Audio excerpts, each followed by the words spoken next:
प्रधानमंत्री नरेंद्र मोदी अभी Papua New Guinea के दौरे पर हैं और कल जब वो पोर्ट मोरेस्बी पहुंचे तो उनका बेहद शानदार और गर्मजोशी के साथ स्वागत हुआ। भारतीय मूल के लोग उनके स्वागत के लिए उमड़ पड़े। मोदी मोदी के नारे वहां लगने लगे। वहां का नजारा देखने लायक था। प्रधानमंत्री मोदी के स्वागत के लिए पहुंचे लोग लगातार वहां नारे लगा रहे थे। साथ ही उनके साथ सेल्फी लेने की होड़ भी दिखाई थी। प्रधानमंत्री ने भी किसी को निराश नहीं किया। प्रधानमंत्री भी उनके पास पहुंचे।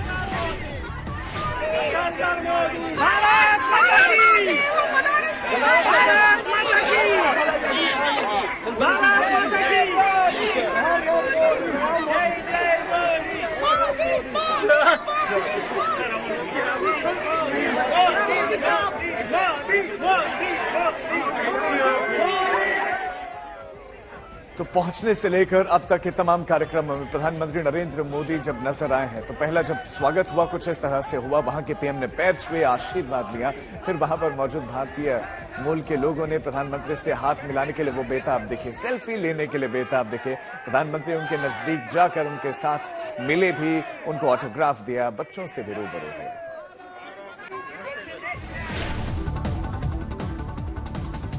इंडिया फॉर इंडिया पैसिफिक देशों की बैठक में प्रधानमंत्री मोदी ने वन फैमिली वन फ्यूचर का दिया मंत्र। प्रधानमंत्री ने कहा कि अंतर्राष्ट्रीय हित में ग्लोबल संस्थाओं को मजबूत करना होगा अब जरूरी। उन्होंने कहा कि वो चाहते हैं ग्लोबल साउथ की आवाज दुनिया सुने। आपकी तरह हम मल्टीलेटरलिज्म में विश्वास रखते हैं, फ्री, ओपन और इंक्लूसिव इंडो पैसिफिक का समर्थन करते हैं। ग्लोबल साउथ की आवाज भी यूएन सुरक्षा परिषद में बुलंदी से उठनी चाहिए।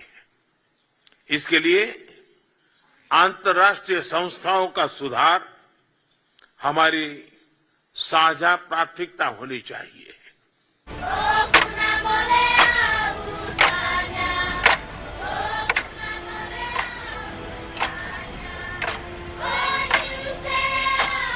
इंडो पैसिफिक देशों की बैठक में पीएम मोदी छा गए।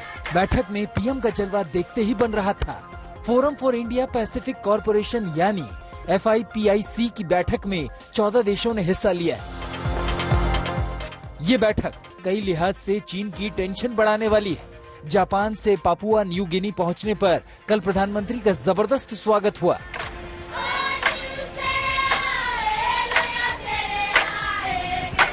पापुआ न्यू गिनी के प्रधानमंत्री जेमम मारेप ने पैर छूकर पीएम से आशीर्वाद लिया, सेल्फी ली, गिफ्ट में मां का पोस्टर दिया। स्वागत का अंदाज रिश्तों की गर्माहट, रिश्तों की अहमियत बयां कर रहा था। पापुआ न्यू गिनी में सूर्यास्त के बाद किसी भी नेता के औपचारिक स्वागत की परंपरा नहीं है, लेकिन पीएम मोदी के लिए यहाँ नई परंपरा गढ़ी गई। पीएम मोदी का पापुआ न्यू गिनी का दौर इसीलिए भी अहम है क्योंकि चीन लंबे समय से इस इलाके पर नजर जमाए हुए है और पापुआ न्यू गिनी को अमेरिका के खिलाफ हथियार के तौर पर इस्तेमाल करने की कोशिश में है। पापुआ न्यू गिनी कई प्राकृतिक खजानों से भरपूर है। ये देश कई दुर्लभ खनिजों से भरा पड़ा है। साथ ही इसकी कूटनीतिक अहमियत भी काफी ज्यादा है। आज तक ब्यूरो।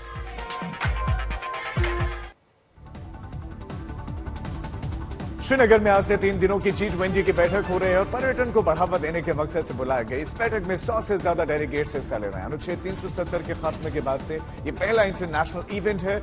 इस बैठक से चीन और पाकिस्तान के प्रोपेगेंडा को भी करारा जवाब मिला। आज तक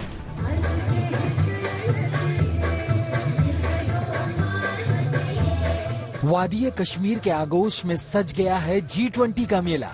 तैयारियां पूरी है।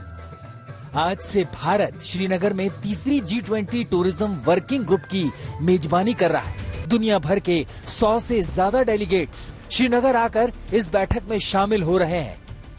अब दुनिया देखेगी कि 370 के खात्मे के बाद जम्मू कश्मीर में अमन शांति कैसे आई है।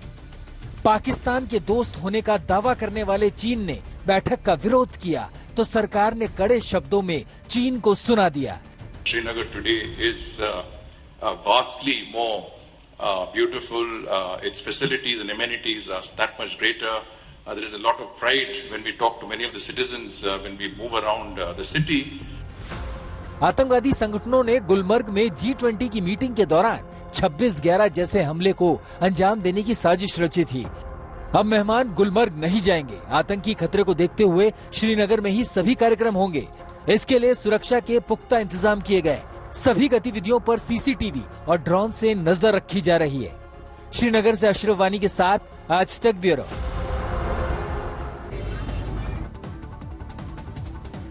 जमीयत उलेमा हिंद ने बजरंग दल पर फिर से हमला बोला। जमीयत सैयद अरशद मदनी ने कहा है कि अगर 70 साल पहले बजरंग दल पर बैन लगाने का फैसला ले लिया होता तो फिर मुल्क बर्बाद नहीं होता। बजरंग दल ने इस पर पलटवार करते हुए कहा कि 70 साल पहले बजरंग दल बना ही नहीं था।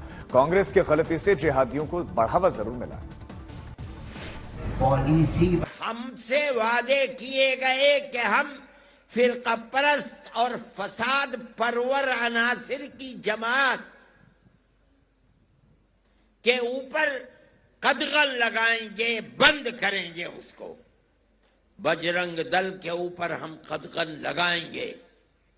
अगर ये तारीख गवाह है इस बात की कि अगर ये स्टैंड इन्होंने आज से 70 साल पहले हिंदुस्तान के अंदर ले लिया होता, इख्तिदार उनके हाथ से न जाता,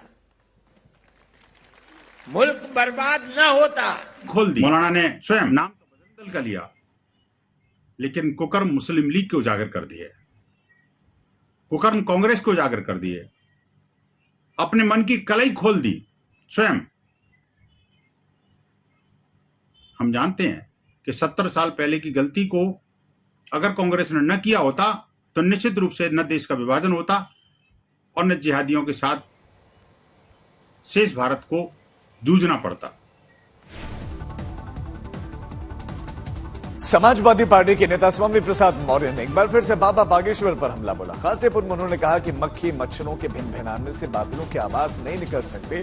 स्वामी प्रसाद मौर्य ने कहा कि देश संविधान से चलेगा, बाबाओं के बयान से नहीं। मच्छरों और मक्खियों के भनभनाने से बादलों की आवाज नहीं निकल सकती। न कारखाने में तूती की आवाज, बाबा जैसे एक नहीं 1000 लोग इस तरह से बोलेंगे तो देश की जनता उसका संज्ञान नहीं लेगी। देश भारतीय संविधान से चलेगा, किसी बाबा के बयान से नहीं चलेगा।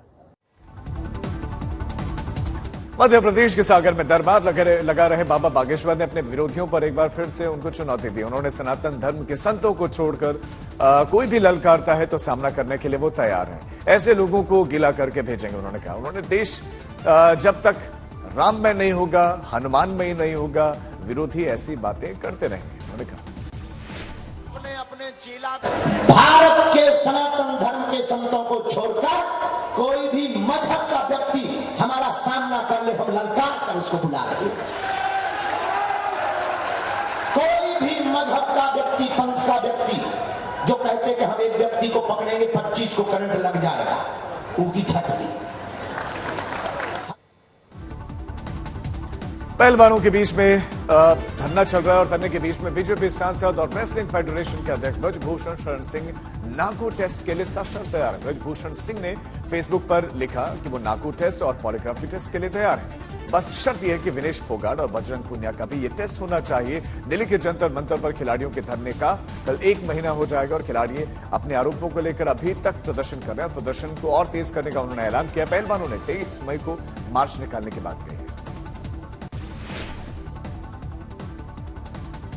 मुख्तार अंसारी के शूटर अंगद राय के 10 करोड़ से ज्यादा की संपत्ति जब्त कर ली गई। शराब तस्करी मामले में बिहार के जेल में बंद आनंद राय की खासीपुर के भंवरकोल के बाद मोहम्मदाबाद वाली जमीन पर कुर्क करने के लिए टीम पहुंची। थाना इंचार्ज ने माइक पर कुर्की का ऐलान भी किया।